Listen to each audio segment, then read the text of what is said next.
So we've been going through Immanuel Kant's Grounding for the Metaphysics of Morals using the Hackett edition here. It's Kant's famous book on ethics, and as far as Kant goes, it's relatively accessible as well as popular. And we are almost to the point where he's going to give version 2 of the categorical imperative, but I think I may allow one brief video before then, just to let him speak for himself and see if I can try to paraphrase him in a simpler way. Like I keep saying, Kant often is dealing with really simple ideas. He's just not conveying them in a simple language. And so it falls to the Kant scholars and the philosophy teachers to figure out with his not so simple language what are his very simple ideas, and then try to put them in simpler words. And I'm not a great Kant scholar. Hopefully I'm a good enough teacher of philosophy to be useful here. Oh, I suggest, unless any of you are Kant scholars already, take what I tell you and keep it until you learn better. So, page 34. The question is this, says Kant. Is it a necessary law for all rational beings always to judge their actions according to such maxims as they can themselves will that such should serve as universal laws? The important question is this. Is there a necessary law that all rational beings should always judge their own actions, meaning regulate their own behavior, manage their own actions, according to such maxims, such principles for action as those rational beings themselves can will that those principles should serve as universal laws? Okay, that was a dismal failure at paraphrasing Kant. Let's try that again. He's talking about the categorical imperative, which is the requirement that we do what's right for its own sake. And this requirement is also a useful test of right versus wrong, a way we can know in any situation what is the right thing to do, what is the wrong thing to do. It's also, maybe this is a more useful thing. I always say that categorical imperative is very practical. It's a way of knowing right from wrong actions. Maybe I should think of it in these other terms. This is maybe a little more useful, insightful. The categorical imperative is a means of character development. The categorical imperative is a strategy for becoming a more virtuous person. And the strategy is stop your giving in to selfish inclination and do what's right. Now, how do you stop giving in to selfish inclination and do what's right?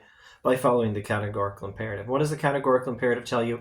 It tells you to act according to universal moral law, and that means do what's right for its own sake, but it also means, it means never act on any principle, any reason for your actions that is not universalizable, that you could not wish that everyone else would be acting on as well as you. And that means you cannot expect other people to follow universal rules that are good for you, but carve out for yourself an exception to those rules. That's what it means to be a selfish jerk. That's what it means to break the golden rule.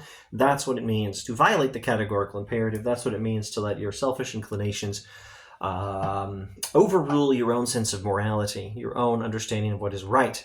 And a sense of morality is not this personal thing, like you have yours and I have mine. Oh, that's crap. That's some sort of moral relativism. Kant is very much not like that. The moral law is universal, and it can be known. But it's not known from experience, by the way, which is something he's been talking about. But no more of that now. Let's get back to the text. What is he saying? He's saying there's an important question. Is there such a thing as a moral law? Is the categorical imperative real? That is the important question. And I've got to pause and try to remember if there's anything I left out in the foregoing explanation. And I give up. If there was anything I left out, any loose ends I left, I don't even know what they were. Let's keep going. The question is it a necessary law, etc., etc.? Is there such a thing as categorical imperative? If there is such a law, note the categorical imperative is not the same thing as moral law. But for one to exist is the same for the other to exist. The categorical imperative is a way of following moral law. It's a requirement that we follow moral law. It's not the same thing as moral law itself. But if there is categorical imperative, there is moral law, and vice versa. All right, so is there such a thing, moral law and categorical imperative?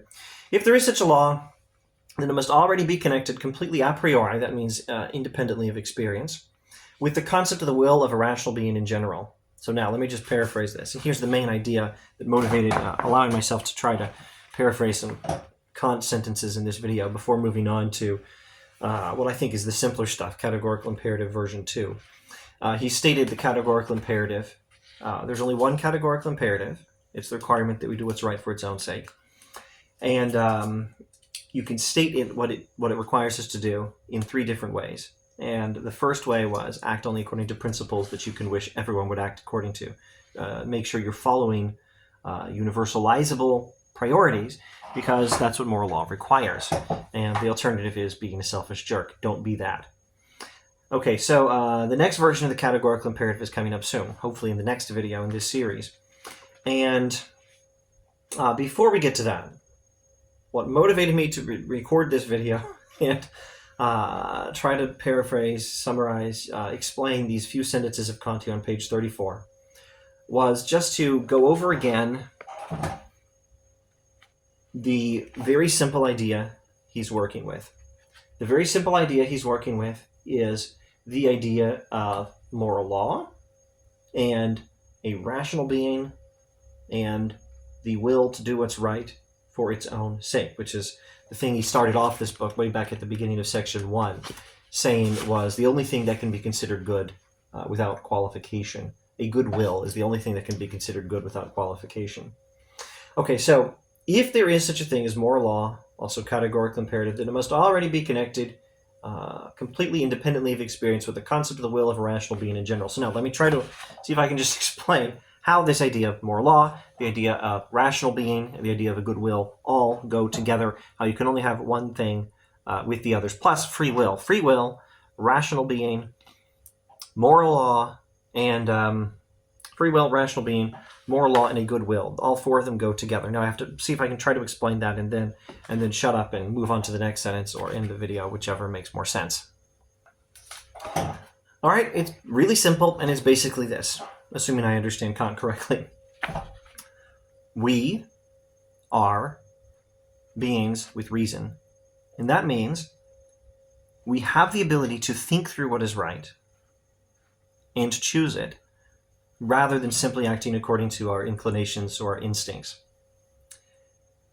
And that ability to think through what is right and choose it, rather than act according to our inclinations or instincts, is already the idea of a rational being, free will, and a good will, choosing what is right because it's right, not because of some advantage that may accrue to us later from doing it.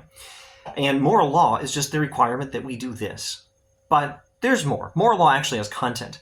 I think in this book, as far as I'm aware, the only time he ever tells you what is the content of moral law is when he mentions you shall never lie. But if you want a rough understanding of the content of moral law, well, go with that and then add to it some nice Torah stuff. You shall not murder, or you shall not envy. So just start with those 3. That's a pretty simple list. Never lie. And if you have issues with, the classic scenario of, what if there's a murderer at the door looking for his victim? Or, what if you're in Nazi Germany and you've got Jews hiding in your attic, and the soldiers are here looking for Jews, and they're not going to let you get away with not answering, so you have to lie or tell the truth. If you have issues with this, keep it simple, okay? Lies for simple, selfish reasons. If you want to understand the idea of the content of moral law, just think of a few simple ones. No murder, no lies for merely selfish reasons, and don't envy, okay? That stuff's bad. Those are simple examples of moral laws with content. Now, I'm not saying these are all Kantian examples. If you want Kantian examples, well, again, never tell a lie, I think is one you'll get from this book. You want more? Read his next book. This is the grounding for the metaphysics of morals. There's another book called The Metaphysics of Morals. Read that, and I think you'll have a better idea of what is the content of moral law, or I think better yet, what are all the moral laws and what is their content, or at least some of them. I'm not sure if he'll ever give you a complete list. Anyway, next sentence. In order to discover this connection between moral law and the idea of the will of a rational being, we must, however reluctantly, take a step into metaphysics, although into a region of it different from speculative philosophy. i.e. we must enter into the metaphysics of morals. Now, if I keep explaining this, this video will go on too long. Let's see if I can explain a few things. In just understanding the idea of a rational being acting according to reason, not according to selfish inclination, we've already connected the idea of rational being, free will, goodwill, and moral law. And it's that connection of these concepts that, not that makes moral law a real thing, but that establishes the idea of moral law. So now, to know whether there is such a thing as moral law, is it real? Does it actually exist? Or is it just an illusion? In order to figure that out, we have to do some metaphysics. And not just any kind of metaphysics, but a metaphysics of morals. And here I shall end this video, stating only that coming up soon, probably in the next video, is version 2 of the categorical imperative, which will be not the full explanation of why should we think that moral law actually exists, but it will be a partial explanation. If there is a thing that has value in and of itself, that is enough to establish moral law. If there is a thing that has value in and of itself, not just as a means to some other end, then the existence of such a thing, Kant thinks, can explain why this moral law he's talking about actually exists. And that is quite enough for this video. Thanks for watching.